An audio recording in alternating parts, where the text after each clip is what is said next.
Bharat America trade deal व्यापारिक समझौते में क्या कृषि उत्पादों और डेयरी फॉर्म्स के साथ कोई समझौता किया गया है। जय हिंद साथियों, नमस्कार। मैं हूं आपका दोस्त ललित व्यास पांडे। साथियों, जिस प्रकार से अमेरिकी विदेश मंत्रालय से जो बयान आया है वो हमारे लिए डराने वाला है। क्या जो अब तक की डील ठंडे बस्ते में थी, क्या किसी दबाव के कारण या किसी ऐसे समझौते के कारण जो हमारे किसान भाइयों के हित में ना हो, उस पर कोई दांव खेला गया है? क्या किसान भाइयों के हितों के साथ समझौता किया गया है? क्या विदेशी व्यापार को डेयरी उत्पादों और कृषि उत्पादों के लिए खोल दिया गया है भारत का बाजार जो इतने समय से रुका हुआ था? ये बहुत सारे प्रश्न लगातार अभी भी सस्पेंस बढ़ाए हुए हैं। हालांकि मैं इतना बहुत ज़्यादा उनके विदेश मंत्रालय या डोनाल्ड ट्रंप के किसी भी बयान को सीरियसली नहीं लेता, लेकिन ये जो हमारी ट्रेड डील हुई है ये हमारे और आपके सीरियसली लेने या ना लेने से कोई फर्क नहीं पड़ता। ये बहुत ज़रूरी है कि जो इतने समय से डील रुकी हुई थी, क्या उसमें हमारे किसानों के हितों के साथ कोई समझौता किया गया है। एक निजी चैनल में इंटरव्यू देते हुए हमारी जो मंत्री हैं निर्मला सीतारमण जी, वो कहते हुए दिखाई देती हैं। उनसे 2-3 प्रकार के प्रश्न पूछे गए। एक तो ये कहा गया क्या कृषि उत्पादों के लिए किसी भी प्रकार से उनको छूट दी गई है, तो उन्होंने कहा कि मैं डायरेक्ट ओपन तौर पर पब्लिक फोरम में कुछ नहीं बोलूँगी, लेकिन एक बात ध्यान रखिएगा कि हमारे प्रधानमंत्री हमारे व्यापारियों, छोटे बड़े व्यापारियों, कृषकों और डेयरी का व्यापार करने वाले, फिशरीज का व्यापार करने वाले व्यापारियों के हितों के साथ कोई समझौता नहीं करेंगे। लेकिन वो सारी चीज़ें पब्लिक फोरम पर बोलना बहुत उचित नहीं है, क्योंकि वैश्विक डील की नज़रें हमारे चारों ओर फैली हुई हैं।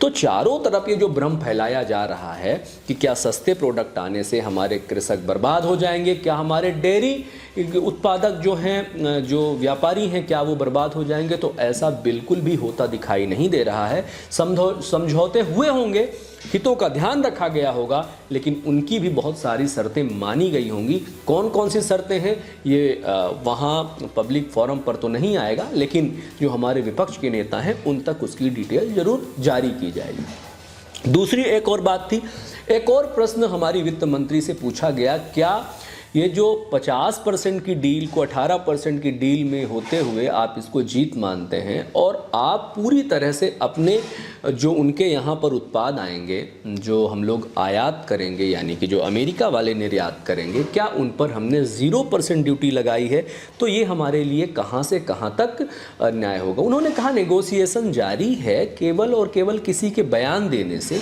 या फिर लगातार हाइप क्रिएट करने से कोई भी नैरेटिव नहीं बनाया जाना चाहिए। बहुत सारे देशों का उन्होंने आंकड़ा दिया कि हमारे जो अन्य देशों के साथ व्यापारिक समझौते हैं, चाहे वो बांग्लादेश के साथ हो, मलेशिया के साथ हो, सिंगापुर के साथ हो, जिन जिन देशों के साथ हमारा व्यापारिक संबंध है, उन तमाम देशों के साथ जो हमारा टैरिफ है वो 18% से अधिक है। यानी कि अमेरिका के साथ का जो टैरिफ है वो सबसे मिनिमम है बाकी कंट्रीज की तुलना में। हाँ, ये बात अलग है कि इससे पहले 2 या 3% ही हुआ करता था अमेरिका के साथ, या कई चीज़ों पे 0% हुआ करता था। उस पर तो एक हार के रूप में इसको देखा जा सकता है, लेकिन जब दुनिया के व्यापार की तुलनात्मक अध्ययन हो रहा हो, अमेरिका सबके साथ अपने व्यापारिक जो ट्रेड है उसको रिवाइज कर रहा हो, उस वक्त अगर हमारे ऊपर 50% टैरिफ लगाने के बाद वो 18% में आया, तो फिलहाल हमारी ये मनोवैज्ञानिक जीत है और नेगोशिएशन लगातार जारी है। अमेरिका जैसे बड़े देश एक साथ 0% टैरिफ नहीं लगा सकते हैं। हमने 0% लगाया, किन उत्पादों पर 0% है, ये भी नेगोशिएशन का हिस्सा है और ये आंतरिक मसला है। इस पर बात हो रही है और धीरे धीरे ये सारी चीज़ें एक एक करके इसकी परतें खुलती चली जाएंगी। अभी परसेप्शन का बाजार गर्म है, हमारे पास भी कोई आधिकारिक सूचना नहीं है, नैरेटिव फैलाने वालों के पास कोई भी आधिकारिक सूचना नहीं है। ये सूचनाएं केवल हमारे वित्त मंत्रालय के पास है, भारत सरकार के पास, और वित्त मंत्रालय से जुड़े हुए जो अन्य पार्टियों के लोग होते हैं उनके साथ ये चीज़ें शेयर की जाती, वो पब्लिक फोरम पर नहीं आया जाता। वहाँ केवल एक सिगूफा छोड़ा जाता है, एक नैरेटिव छोड़ा जाता है, जिससे जो वातावरण है पूरी तरह से माहौल गर्म बनाया जा सके। भारत सरकार एक बात और तय कर दूं मैं आपके सामने, सरकारें किसी की भी हों, वो सरकारें पार्टी की नहीं होती हैं, भारत की होती हैं। इससे पहले भी जो सरकारें होंगी वो भी, देखो, ये पैसे किसी के घर में नहीं जाते हैं, पैसे देश के होते हैं, देश का नफा होता है, देश का नुकसान होता है। तो देश के हितों का समीकरण ध्यान में रखकर व्यापारिक समझौते किए जाते हैं और ये भी ध्यान में रखा जाता है कि हमारी वैश्विक नीति थोड़ा सा और बेहतर होकर के आए। एक और बात निकल करके जो सामने आई कि रूसी तेल हम लोग नहीं खरीदेंगे, ये भी अमेरिका के लोग कह रहे हैं। वहां का उतावलापन बीते 1-2 साल में हम लोग लगातार देख रहे हैं। कल की एक खबर है कि रूसी टैंक जो इंडिया आ रहे थे, चूंकि भारत ने तेल खरीदना कम कर दिया है, तो वही टैंक अपना, रूस ने तेल का जो कीमत है वो सस्ता किया है और चीन की ओर वो जो रूस के टैंकर थे, जो शिपिंग थी, वो चाइना की ओर मुड़ गई है। तो ये आंतरिक ट्रेड के मामले में क्या हम रूस जैसे अच्छे मित्र को खो देंगे? जब व्यापार होता है तो व्यापार में मित्रों का खोना ढोना चलता रहता है। मित्रता दूसरे कई आयाम पर निर्भर करती है। जब रूस के साथ हमारी मीटिंग हुई थी, हमारा समझौता हुआ था, तो वहाँ ये तय हो चुका होगा कि हमारे ऊपर कितने प्रकार के दबाव हैं और हम किन किन चीज़ों पर जा कर के, और कुछ व्यापार ऐसे होते हैं जो वैश्विक समुदाय को पता नहीं होते, किसी और रास्ते से वो व्यापार किए जाते हैं, कहा कुछ जाता है, किया कुछ जाता है, तो ये व्यापार का एक हिस्सा होता है। ये हम अपने हितों की रक्षा के हिसाब से अपने व्यापार करते हैं।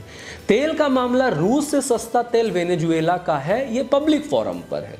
तो अगर हम कोई उत्पाद सस्ते दाम में खरीद रहे हैं, और वैसे भी हम रूस से पूरा तेल नहीं खरीद रहे थे, तेल का कुछ प्रतिशत हिस्सा ही रूस से खरीद रहे थे, वो व्यापार भी जारी रहेगा। लेकिन उसकी मात्रा कितनी होगी, ये समय काल परिस्थिति के हिसाब से निर्भर करता है। हमें दुनिया में भी अपना साग बचा करके रखना है। यूरोपियन कंट्रीज़ के साथ भी हमने व्यापार के रास्ते खोले हैं, वो भी भारत में कृषि उत्पादों और डेयरीज की ओर बिल्कुल निगाह लगा करके बैठे हुए हैं। सबकी निगाह में भारत का जो व्यापार है वो कृषकों के ऊपर आकर के टिका हुआ है। कुछ समय और प्रतीक्षा करनी पड़ेगी। जब तक वो सारे उत्पादों का आदान प्रदान नहीं होने लगता, तब तक किसी भी प्रकार का अंदेशा लगाना बिल्कुल आसान नहीं है, और ना ही किसी के पास इसकी कोई जानकारी है। केवल और केवल एक नैरेटिव है, और वो जो सूत्र हैं वो सबके सूत्र बता रहे हैं। सूत्र कितने सही होंगे, कितने गलत होंगे, आने वाला समय बताएगा। नज़र बना करके रखिए, क्योंकि हम लोग निष्पक्ष समीक्षा के लिए आएंगे। चाहे कोई भी सरकार हो, अगर किसी गलत रास्ते पर जाएगी, गलत ट्रेड व्यापार करेगी, तो उस पर प्रश्न चिन्ह उठाया जाएगा। फिलहाल ये जो जीत है व्यापार की, ये जो जीत है टैरिफ की, इस पर हमें खुश होना चाहिए। लेकिन आगे क्या होता है उसकी समीक्षा हम लोग बाद में करेंगे। जय हिंद, जय भारत, वंदे मातरम। ख्याल रखिए अपना।